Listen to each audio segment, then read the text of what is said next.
Casey at Night will start in 30 seconds.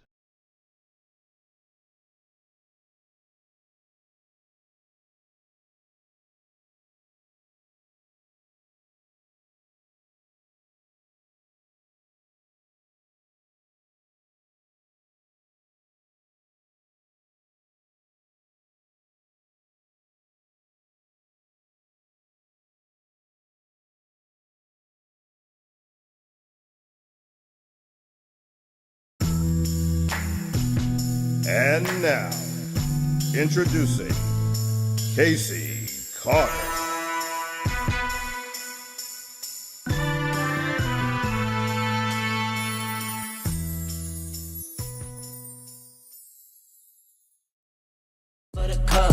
I got what you need, I got what you want, I got what you need, tell them giddy up. I got horses in the back, trunk in the front, exterior red and that inside buttercup.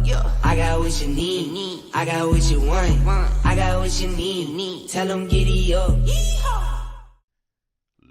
Oh my goodness. and gentlemen, Casey Carter.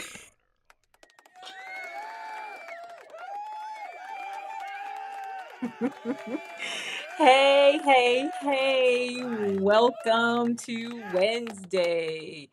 Um, wow, here we are. Another Wednesday, another episode of Casey at Night. As you can see by my ticker, just want you to know when and where to find me.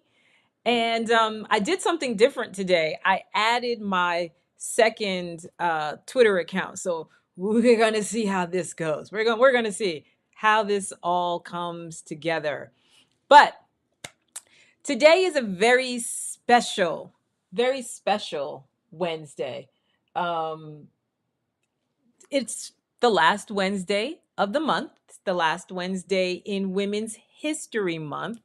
But also I chose a very special guest. As you know, all month I've been saying, choosing people who have been really, really important to me, who, um, whether their friendship has been significant, whether their work, their business, their energy, their something. And today, the last Wednesday of History Month, I brought a super special guest. Um, let me give you a little bit of this guest's background. I've got their bio handy. So, Brenda Culpepper is the host of Breakfast with Brenda, a web series. She shares her perspective and words of wisdom about many current topics. Brenda is a Christian educator who trains ministry leaders through her school of the prophets portion through her school, the prophets portion of ministry. Her curriculums have been used by churches throughout the country. She is also a program developer for nonprofit organizations. These programs emphasize the barriers to education and employment in youth.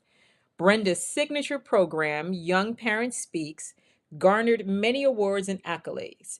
Adolescent parents were taught Toastmaster speaking skills and spoke to their peers about the challenges of being a teen parent. Brenda's Happy for No Reason certification rounds out her emphatic nature by encouraging people to find their purpose and understand how to be happy for no reason. Brenda is a sought after speaker, coach, and mentor. She is the recipient of many awards and accolades, including the SBA Welfare to Work Entrepreneur of the Year, Connecticut Post Woman of the Year, and the 25 Most Influential Women in Business Award. She holds the keys to 3 U.S. cities. She earned a Bachelor's of Science degree in Business Administration and Marketing from American Intercontinental University, where she graduated summa cum laude, an MBA in leadership. She is a doctoral of religious studies candidate in leadership and conflict management from Trinity Theological Seminary, Newburgh, Indiana. Brenda is married to Irvin, her husband of 40 years, has 3 adult children, and grows orchids as a hobby. Ladies and gentlemen, allow me to introduce you to Brenda Culpepper.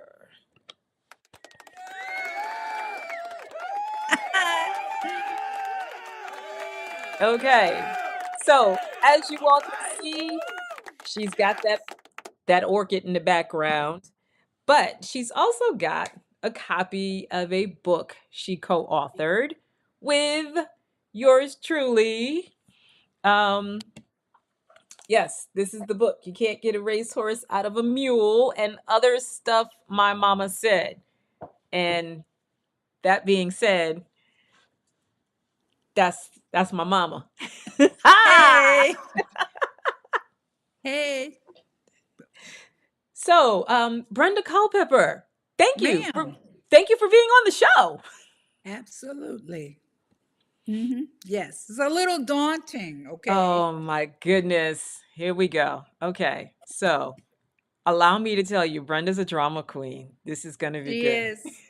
She is. Wish I um could get paid for it. uh anywho.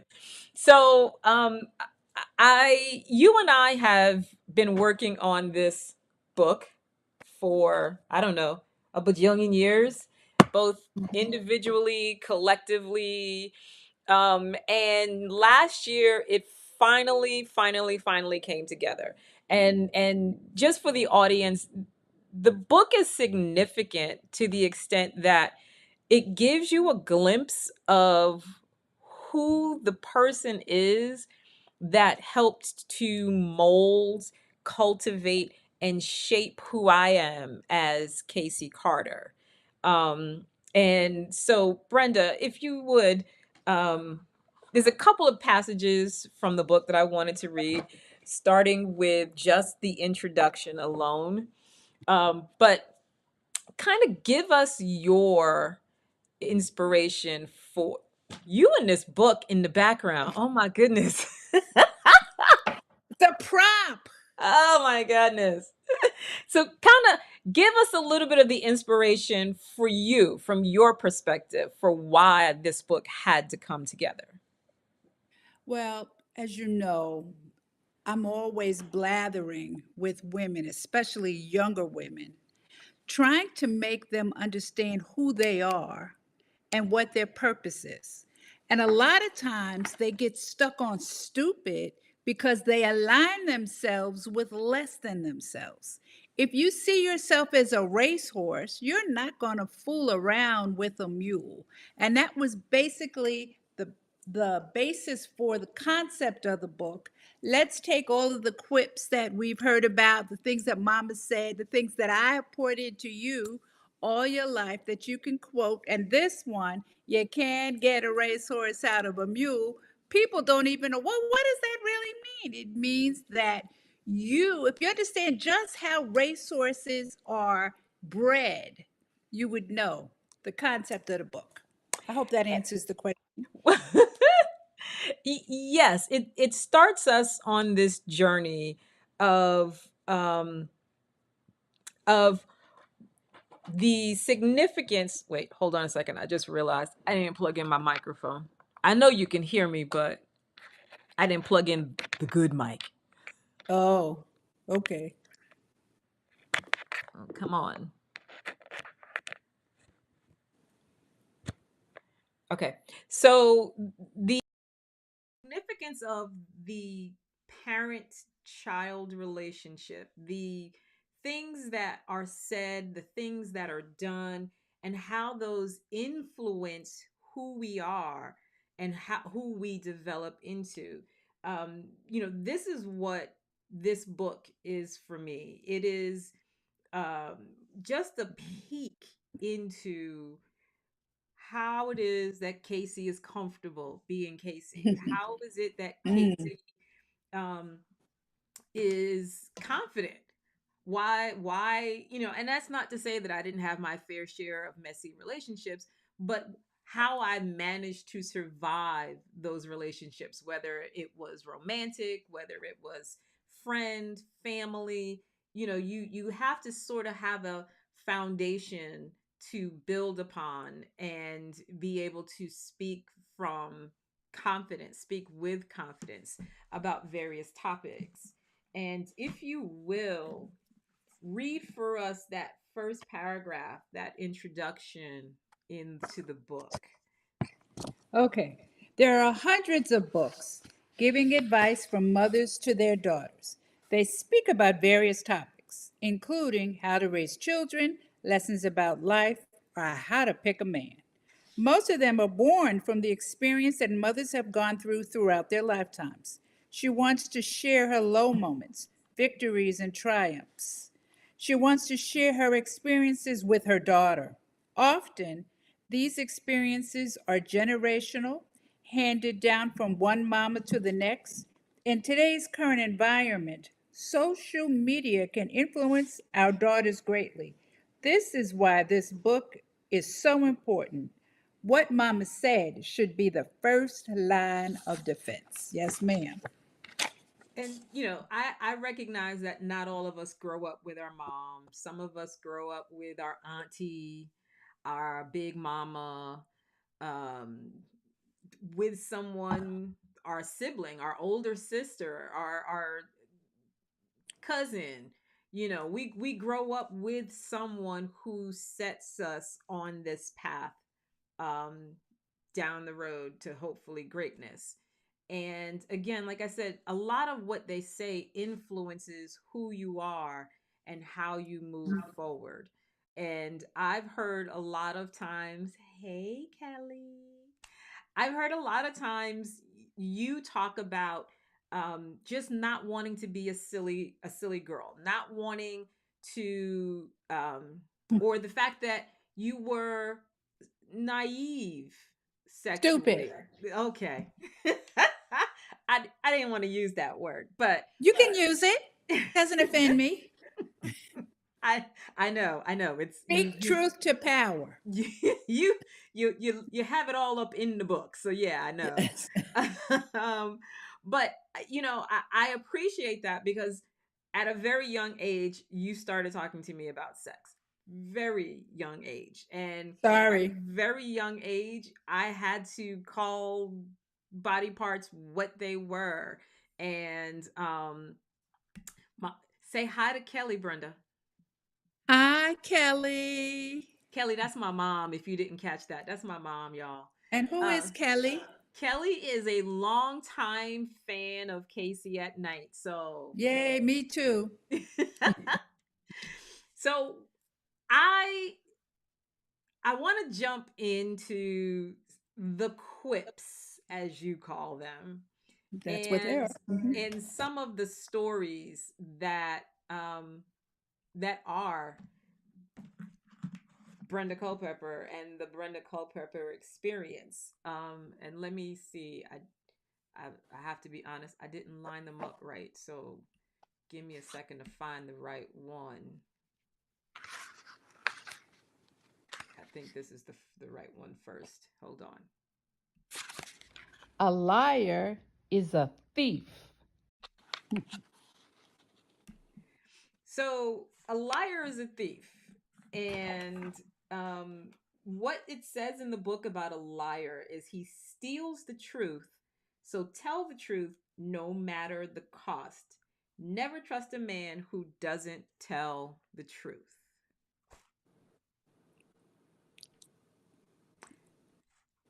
The story that comes after that is, I think, it's quick, but it's interesting. And it's again sort of that insight into who you are, who you were, and how you developed, and how that ultimately influenced me. And this story is called The Greatest Liar and the Dumbest Girl. I've tried to reconcile living with a lying man. I can't tell you how hard it was being so gullible. He lied about everything: work, money, he even lied about lying. The biggest lie by far was that he wasn't addicted to drugs. During the first 2 weeks of marriage, Reginald passed out in the bathroom at his mother's house where we were living until our apartment was ready. His mother called 911, and when the police came, they asked if he was a junkie. After all, the needles had fallen onto the floor, and there were needle marks in the cradle of his arm. No, I replied. The two police officers looked at each other, knowing I was clueless.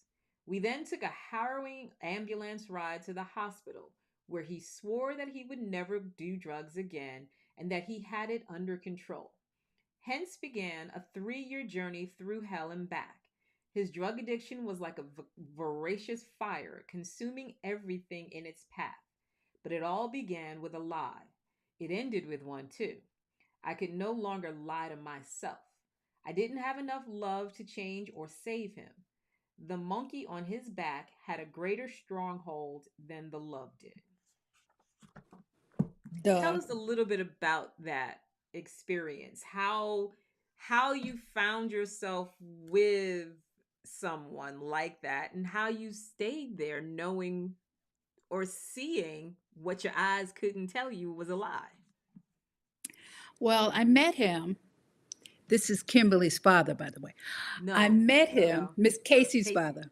Yes, I'm getting it together here. I actually have a sticky note that says Casey so that I would not call you by your first name. See my sticky note? Says Casey, and I had it up here, and that's why I messed up. So, anyway, I was 16 years old when I met him. I was the church girl. I was on my way to Cornell. I was in the Queens College Upward Bound program. I was in AP classes. I was very smart, very much like my daughter. I met this guy who made a bet that he could hit it. He hit it. I found myself with child, graduated high school early, decided that I was so in love with this guy, I married him. 3 weeks later, found out he was happy all the time. He was smiley all the time. I had no clue because I was, what's it? Young, Young and dumb, stupid. stupid. Oh, I'm Young sorry. That's right. Club YDS, young, dumb, and stupid. Anyway, I knew then after 3 weeks I had made a terrible mistake. And the choice we have with mistakes is, do we look mistake in the eye and say, mistake, I'm going to live here with you, or we're not going to live here anymore? But I thought at that time that my love for him was enough to overcome this addiction. And then I had this mantra in my head that my child, the baby, would not grow up without her father because I had.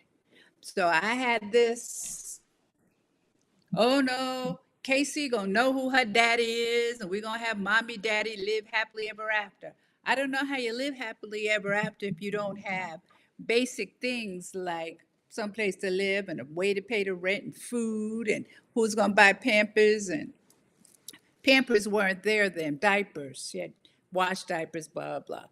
Um, so I found myself in this, and then you know what? I remember this story. You won't remember it because you were about two. We were in the stroller in the Bronx, and there was a new junior high school down the street that everybody was in love with, this beautiful junior high school. And I looked down at you and says, "Baby, you are not going in this building." I didn't know how I was going to get out, but I knew that I had to because self-preservation had kicked in.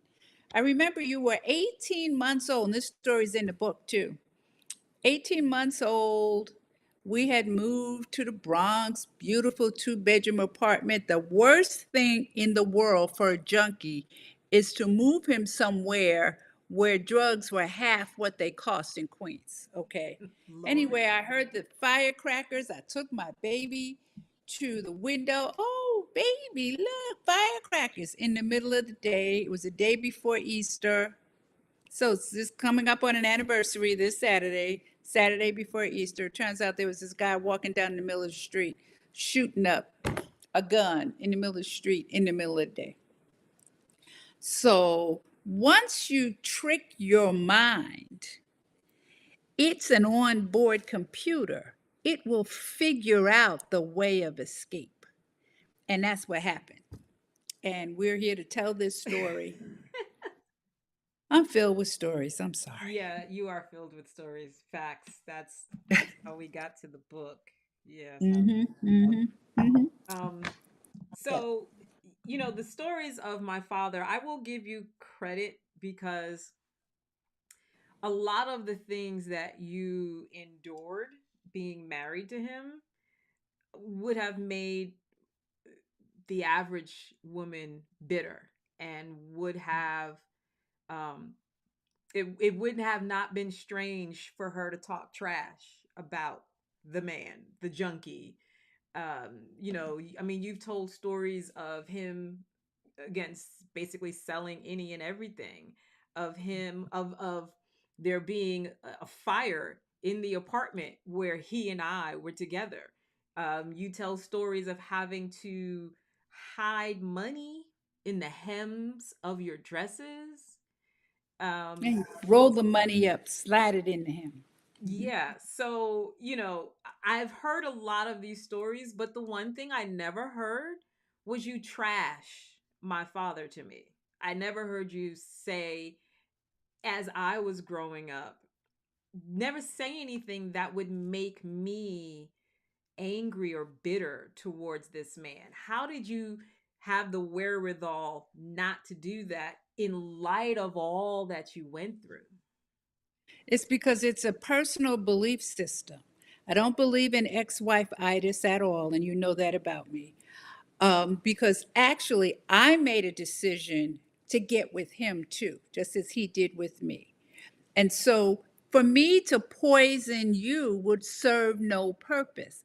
And also, I had discerned that you were a very intelligent little person, that at some point in time you would be able to figure things out on your own. And not only that, he came from a very, very good family. He was the anomaly in the family. And so he was like the first of his generation to have this problem. And so I loved his mother and I loved his family. And to this day, you and I Mm-hmm. are Are I'm still still close. the favorite sister-in-law.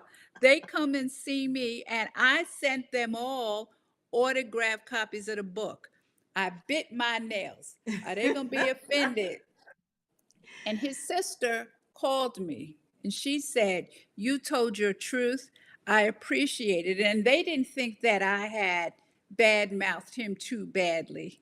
Now, if the other Brenda, the one that you don't want on this show, was to roll her neck, she really wishes that she could slap him in the next week because he wasted. Okay, I'm sorry. Yeah, yeah, I was gonna say we don't have to go there. We don't have Yes, to because go I there. wouldn't have had you if I hadn't had him. And so you are the gift Mm. and the fruit of my decisions, because this could have gone a whole nother way. And so, if I could blather for a second, part of my insistence on you not going down this road was to educate you early. Yes. This is the power of sex. This is the power of pussy. This is what men want, need, and like. I wanted you to know everything about every body part, how the body parts work. I wanted you to know how pheromones work. Not only that, I wanted to be responsible myself for pouring it into you because nobody did it for me. So it's actually my life's work. I'll tell somebody in a millisecond. Now, why are you gonna have a baby with this man? Why? Yes. Yep. All right. That is her for sure. That is her for Mhm. sure. Now he is Um, nothing but a mule. and so again, to my audience, this woman here in the flowered jacket, and I just want you to know we didn't see each other today, so we didn't know. No, We didn't know. no But as I've said, hindrance. this is where I get it from. This is where I get it from. So again, Brenda Culpepper, Casey Carter's mom. And Casey, my friends, all my bougie friends, have asked me, they've asked me about how did you become you? And is it okay with me? And remember, I'm the church girl, I'm the spiritual leader. Um, Gifts and callings come without repentance. Repentance. So I'm not going to apologize because I think I'm partly responsible for your attitude Hmm. about sex and the power of it. I give you all the credit. Like if my origin story was a cartoon, comic book, there'd be a big old picture of you. You are very much my origin story. You are very much why, like I say, I'm comfortable, very comfortable. Even in my adulthood, you exposed me to people and places and lifestyles, and not for the sake of going, here, these are men who dress like women. This is a gay couple. It wasn't for that purpose. It was literally us living life, and Mhm, that was in my life. mhm, So it's, for me, a lot of these things, it's like as I explored the country, and then you like, oh wait, you have a problem with people who dress and look like women, really? Because I kind of been seeing that for a minute. Like, they come to the mhm. house for dinner. Like, you know what I'm Yep, saying? So it's yep. just, all of these things are comfortable. And what it did for me though, too, even for the things that I was that were new to me, that I had not been exposed to in my youth, because I had been exposed to these different lifestyles, these different people, being introduced to something new was no big deal, no big thing, because it's always happening. We're always getting introduced to something. Mhm. So yeah. Sorry, Th- sorry. please, I do not like it when you do that. I Do know. But if don't we do that. wanted you to be well rounded, I feel well rounded. I do. good. I do. So you meet people and you can't judge people for the choices they make. No, And especially because I make choices too. mhm, Therefore, I can't criticize you for your choices if I've got to, live the consequences of my choices. But mhm, so I want to go on to another story, because again, with the sexual um empowerment that you created for me, there are those who are abused and never have the opportunity to have the experience that I had. That they, as you've talked about in the past, they are sexually traumatized, and it literally stunts their emotional growth. And into their adulthood, they carry this trauma, and it has effects on them. And in the book, you tell the story, Jerry's story.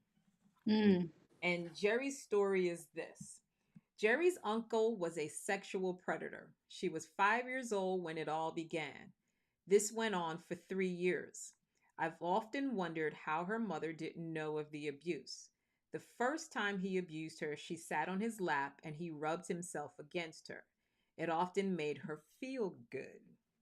All over, she would recall. Next, her uncle rubbed through her panties, then fingered her to open her canal wider until penetration at the age of 8. By the time it was uncovered by her family, she felt regret and shame. She believed that she was somehow responsible for his attraction to her. The words sexual abuse and pedophilia were foreign concepts.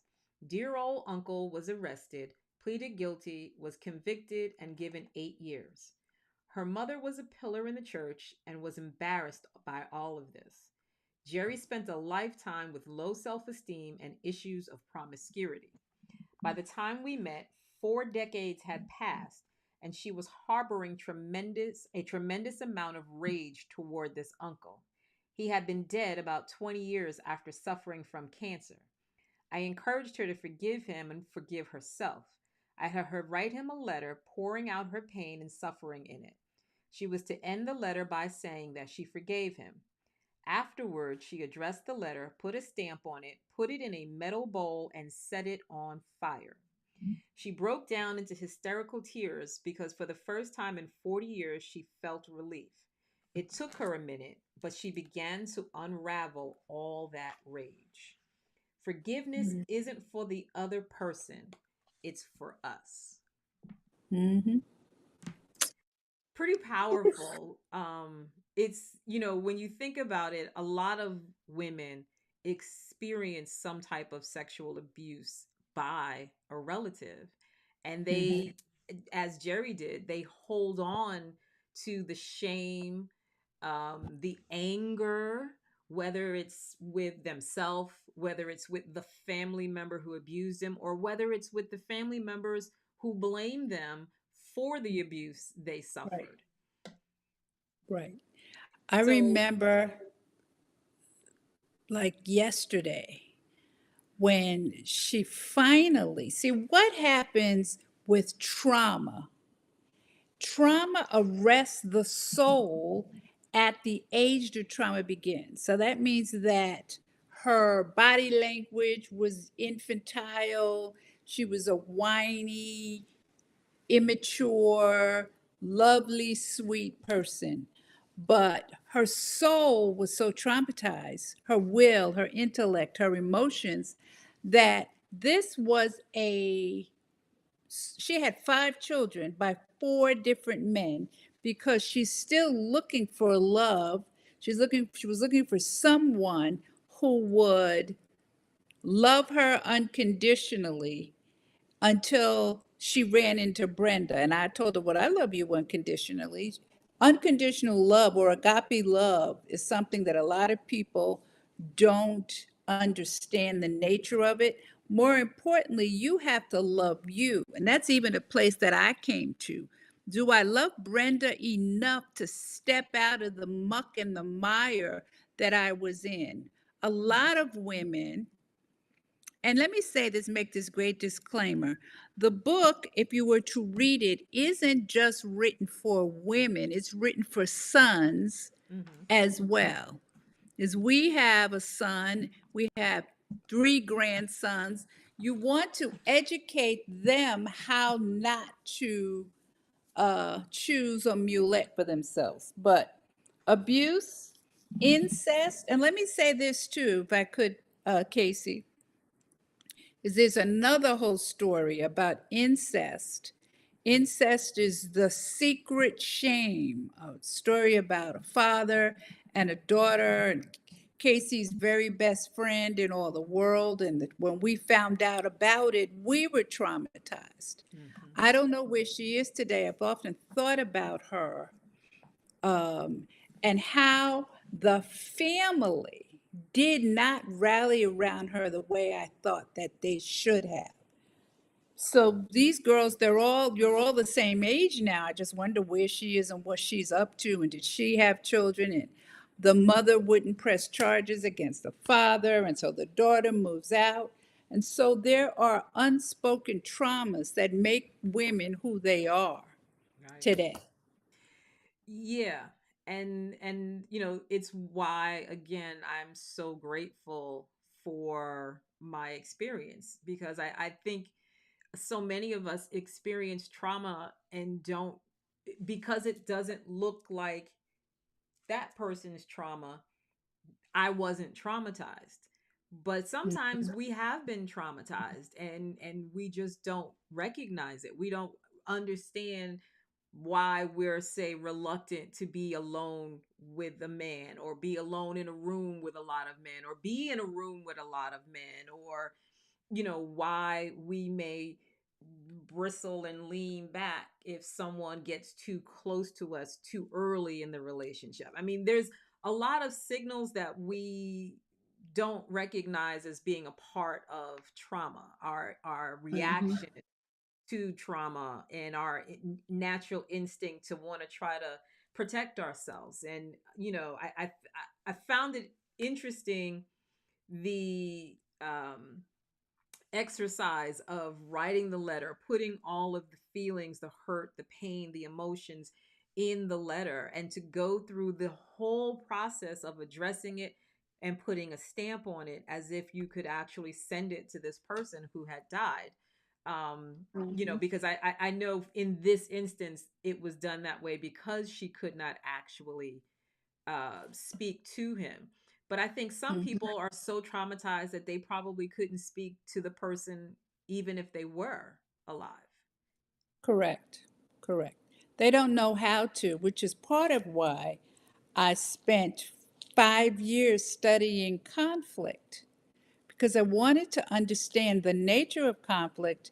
How do you resolve conflict? Because conflict has various forms and shapes. And this issue with her, this trauma is a form of conflict.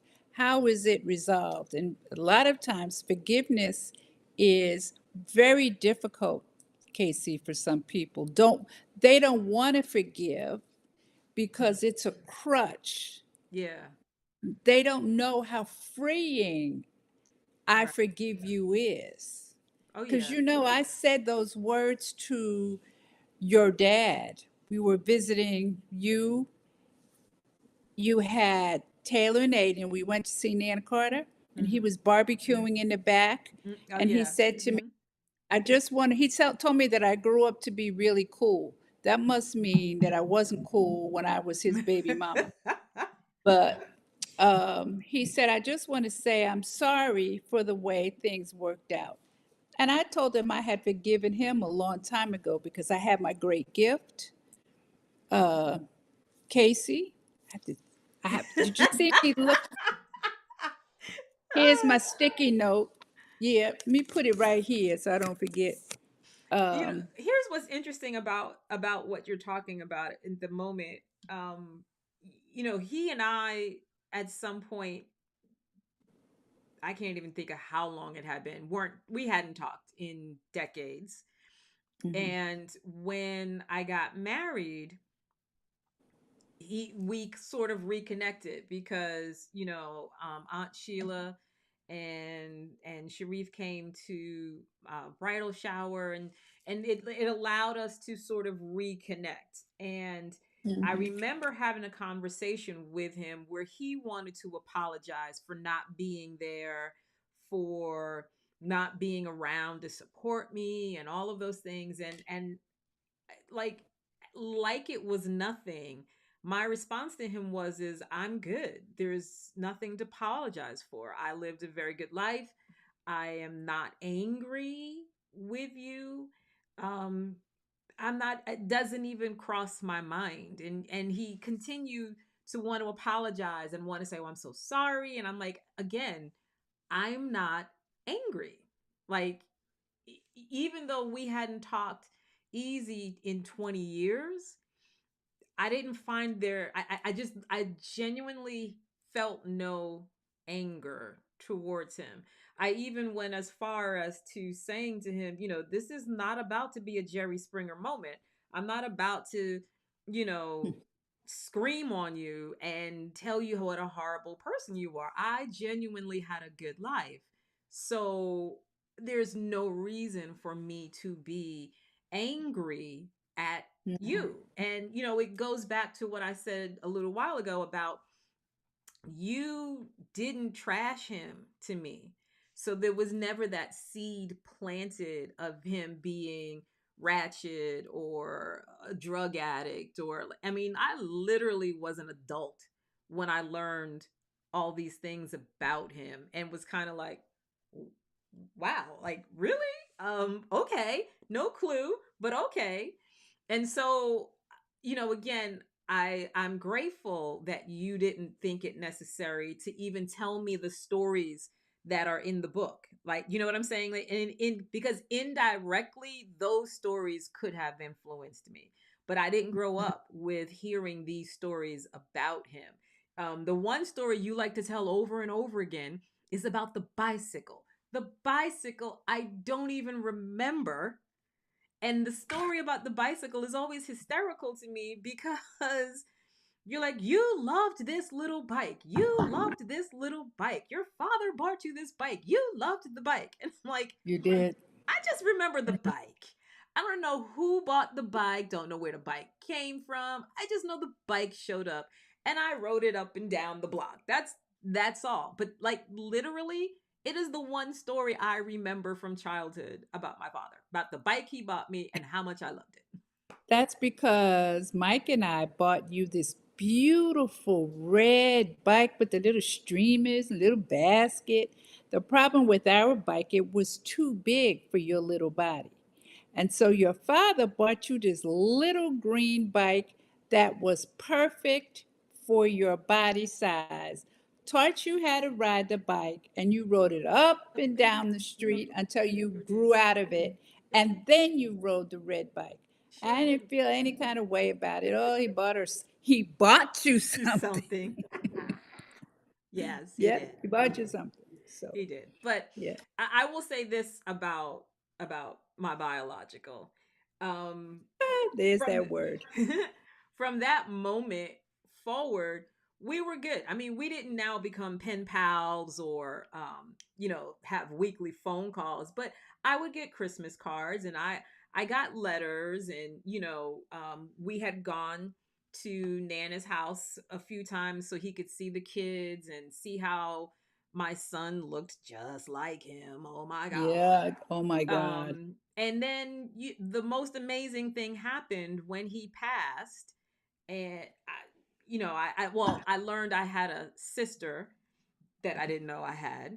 And when he passed, she was the one who contacted me and was like, "Yeah, there's insurance policy. I think it's in my name and whoever the girlfriend was." And I was like, "Oh, okay, great," because she literally grew up with him. And Mhm. it was crazy to find out that he had actually left a small insurance policy in my name. And I remember thinking I wasn't even looking for that. It wasn't even necessary, but after all these years, I thought it was super super super thoughtful. Um Mhm. so yeah. Yeah. Wow. Yeah. And I guess you grew up I grew up okay. okay. I did. I did. Um, Mhm. but we're getting close to the end of the show, and there's one story that I sort of am saving for the just be for the end. And again, it's the story. The book is filled with a lot of these quips, and um, let me just run through a couple of them. Here's one. This next one is probably next to "You Can't Get a Racehorse Out of a Mule." This is probably one of my favorites. Okay. Too many pussies in the kitchen ain't no good. Yep. Whose mother says that kind of stuff? Okay. My grandmother, your great grandmother, said that to me. I never forgot it. Is that When I not the wa- wildest thing? when I wanted to move my mother-in-law in, she said, "Baby, too many pussies in the kitchen ain't no good." Okay, so real quick, let's just break that down. Like, what is that supposed to mean? I mean, I know, having heard it a million times, I came up with all kinds of reasons why that was a truth. But for you, in that moment, what was Mama trying to say? My mother-in-law needed her husband had passed, and we were going to build an addition onto our house in Monroe. And she was going to move in, and you know, mama, so I was talking to her about it, and she said she should have her own kitchen. I said, "Why?" She said, "Because too many pussies in the kitchen ain't no good. That means that your kitchen is your kitchen, and you need to be in control of it." And there was this whole underlying situation about moving your mother-in-law in. It's not like it's your mother, it's your mother-in-law who loves her son with reckless abandonment. So you're going to give up some modicum of control in so doing. And I followed her advice, and when we put the addition on, she had her own kitchen, and she could cook and this, that, and the other, but she was still in my space. Yeah, Yes. yeah. Yeah. So, You so just went off to college and forgot about all of that. Left us there. so for me, what that what that evolved into is I had discovered that when when the number of girls in the group in the moment got to be to at a certain place, or the balance was off, Yes. Yeah. there would become friction for no reason. So if it was me and this friend, we're good. Hey, girl, you want to do this? Yes, let's go and do that. Then when you invite this friend and you, hey, girls, let's go do la la la. This friend over here to my right, they don't want to do it. This friend, all of a sudden, who did it with you last week, now all of a sudden they don't want to do it. And you're like, girl, we literally just did that last week. How all of a sudden are you going to turn your nose up at the thing we just did? Well, I didn't really want to. It was your idea and la la la la la. That's a whole nother show. This But whole it left me very sensitive to that. And to know me is to know I like hanging out. I do. I really genuinely do. But it also, those moments it put me in this place where I'm like, I always made sure I was driving so that when I was ready to go, I left. Or I made sure that I could get myself home. I had the money to get myself home when I was ready if my ride wasn't ready. was not. Because I'm like, you know what? I don't want a moment to tear apart our friendship because we're not agreeing on what we're all doing. And it happens. You see it happen all the time. So I used to be like, I'm ready to go. You're not ready to go. You're not ready to go. Y'all got to way home. All right, cool. Deuces. I'm out. See you tomorrow. Right? Because I've seen too many times where somebody got their feelings hurt and now it's a thing and it's like, unnecessary, absolutely unnecessary. So that's one of the many sayings that I'm like, when it was said to you it had a particular meaning, but when I got it, I had a whole nother experience of it, but it was still invaluable nonetheless. Yes, ma'am. It was. Well, jealousy, crabs in the barrel concept is very prevalent amongst women. We don't know how always to adjust one another's crowns. And so, heaven forbid you should have a gift, they're coming for you. Okay. And see, because you've been gifted and talented your whole life, you're smart as a whip. It's amazing to me how your process orientation, your problem solving skills, just amazing to me. And that is threatening to women who are not that.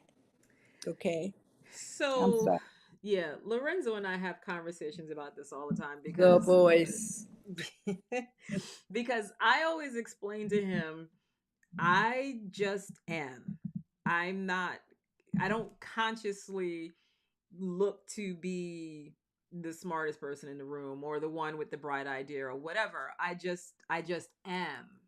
And he's always saying, but it's you just being you in and of itself is threatening to people. And I'll be Mhm. honest. I'm gonna say this because I'm in here with my mama and y'all can't say shit about it.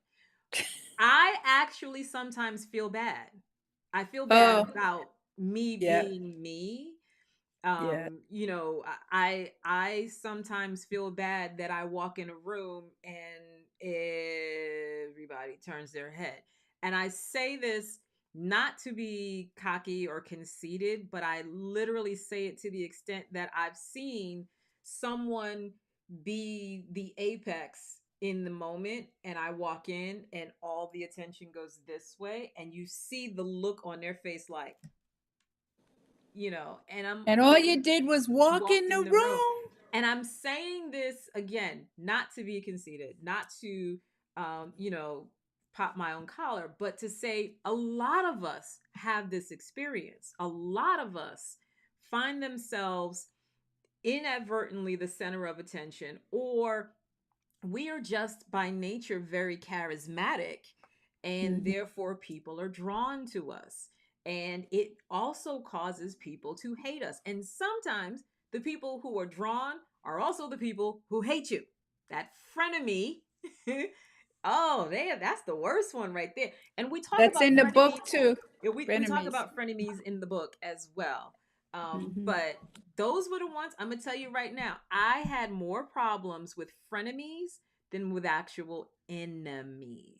Yep. More problems with frenemies. Yep. And even now at 54 years old, I know some of the people who kiss me on the cheek are just dying to stab me in the back. And they probably have. I know that. But, you know, You life had is to too tell them good. how old you were, right? So I now they're did. wondering, I'm 54 ooh, years old. I'll be well, how old 55. is I'll be 60 in You're about 8 months. no, wait. What do you mean 60 in 8 months? You literally just had a birthday last month. Did I have a birthday? Oh, Yeah, you had a okay. birthday So I last month. guess I'm supposed to tell everybody that I'm 73 years old. You don't have to tell them, but you just did. I just did, You just yeah. did. Yeah. Um, and which for me is actually a very interesting segue. Um, social media. I've seen a lot of really sad posts on social media about people, young people Yeah. of promise who have taken their life, Yeah. and um, and it's a struggle. Like dealing with social media and the pressures of trying to be popular, famous, uh, you know, Hmm. exciting, or whatever the case is, it has affected a lot of people. A lot, a lot, a lot. And it is hard to sometimes identify someone who is in distress. I don't even know that they sometimes can identify that they are in distress. But in putting this book together, so this book is written by not just myself and Brenda over here, but there's also bits and pieces from my younger sister in here. And so we individually pulled all our stuff together, and then we put it, had it put together in the book. And I remember talking to a coworker who knows Brenda and says, "Oh, the story your mom told about, the train and almost stepping off." And I'm like, whoa, okay, okay. I'm like, yeah, yeah, I know the story. Woof, powerful, powerful. So I get home and go, the hell is she talking about? I don't, because the book hadn't necessarily come all the way out. She was, hearing about this story, and so I'm like, hmm, we've got to investigate this. So, if you wouldn't mind, Brenda, on page 114, would you please share this story with our audience? Okay. Okay. This is the train story. My brush. Should I read the whole thing or just tell the story? No, I want you to read it. I'm sorry. My phone is ringing. Don't tell. My phone's not even here. Okay. Yes, your super mama felt it. I was at the end of my rope. Your dad was stalking me. He threatened my life. I had an order of protection out on him. His photo was at the front desk of my work downtown. I had to change my bus route or have someone pick me up from the train. I dared not go out at night as he would sneak up on me. It was July in New York City. It was hot and steamy down in the subway. I was standing on the platform waiting for the F train at Queens Plaza when the suicide thought came to me. I could jump in front of the train and kill myself, I thought. My daughter would be well taken care of by family, and I wouldn't have to live in fear every day. I was 22 years old and felt the weight of the world on my shoulders. As the train was pulling into the station, I stepped close to the edge of the platform. I could smell the mixture of oil, fear, and sweat. I moved closer to the platform edge in the midst of a swirl of bodies. Time stood still. My hearing receded. All conscious thought of survival escaped me. But through it all, I heard Casey's little voice. When will mommy be home? This would not be the only time Casey would save me. Suddenly, sound came flooding in my ears. I awoke as if I was in a trance. A chill came over my body and goosebumps popped up on my skin, defying the 90-degree heat. I took a step back as the train came barreling into the station. It was so close to me, I swear it brushed against my body. Needless to say, when the doors opened, I proceeded to go home to my baby. I couldn't bear the thought that she would ever think I didn't love her enough and would leave her in such a horrible way. Something changed in me that day. I not only found the will to live, but the strength to fight. I stood up for myself the next time I saw him. He tried his bullying tactics, and I resisted. He came over and threatened me, and I resisted. When he slapped me in the face, I lost my mind and slapped him back. I said to him that was the last straw. I wanted a divorce. I turned my back and walked away. Well, years later, he apologized for his behavior during that time. He was still struggling with his addiction and thought I'd take him back. I'm not a dog who returns to his own vomit. And besides, he was a mule. And that is my brush with suicide. It was real to me. So many women that I have talked to while I was writing the book, um, you'd be surprised how many folks feel some kind of way.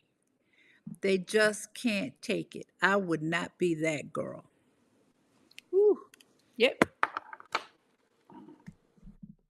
Yeah. Yeah. Yeah.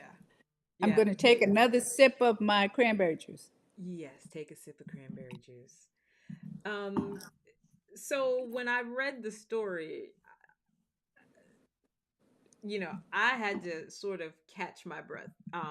Because of course, being from New York, I know what it's like to be on the platform in the subway and what it's like when the train comes through the subway. And I could envision everything that you said. And, again, in this moment thinking, I'm 50 some odd years old. Why is this the first time I'm hearing this story? Because for me, this is a superhero. This is somebody who uh, has done some amazing things and has, you know, like literally knocked down adversaries and situations and circumstances and has survived multiple times. And I'm scratching my head like, how did I not know that none of those things, like there was this moment where those things were almost all wiped out, would have never happened. It shook me, especially because in that moment where it says that it wouldn't be the first time, Brenda had a stroke, and I was at the house at the time that she had the stroke. Me and She what, saved my me. 3-year-old daughter at the time. And really, you can say it was Taylor, because little Tweety Bird came down the hall and was like, Gima wants you. And I mean, that's a whole long story. We'll save it for another time. But um yeah, it's we're literally over time, but I thought it was important to share that story. And I'm definitely going to have you back on again to really talk about how that 22-year-old person evolved into the 73-year-old that we see here today, and Just tell everybody. all the things that have happened for this person who in a split second was like, you know what, fuck it, I'm out. It would be better for me to be gone than to endure the things that I've endured. And you know again, being selfish in this train of thought, I start this conversation by saying, this is my origin story. Brenda Culpepper is my origin story. And to think that origin story almost never happened the way you see it now, I can't imagine. Yes, I would have been well taken care of, but I wouldn't be this. That's for sure. I wouldn't be this, you know. So I want to and in the book where she tells the story, there's also, you know, some thoughts on if you are feeling suicidal or depression or any of those things. We want to encourage you to seek help, tell somebody. You know, don't allow yourself to be stuck in that place, even if you're not 100% sure that you're going to actually do yourself harm. You should still talk about it, still seek help, because Mhm. you just never know what could be that tipping point that pushes you over the edge. And for some of you who have friends and family who you say to yourself, they just don't seem right, ask Yeah. questions.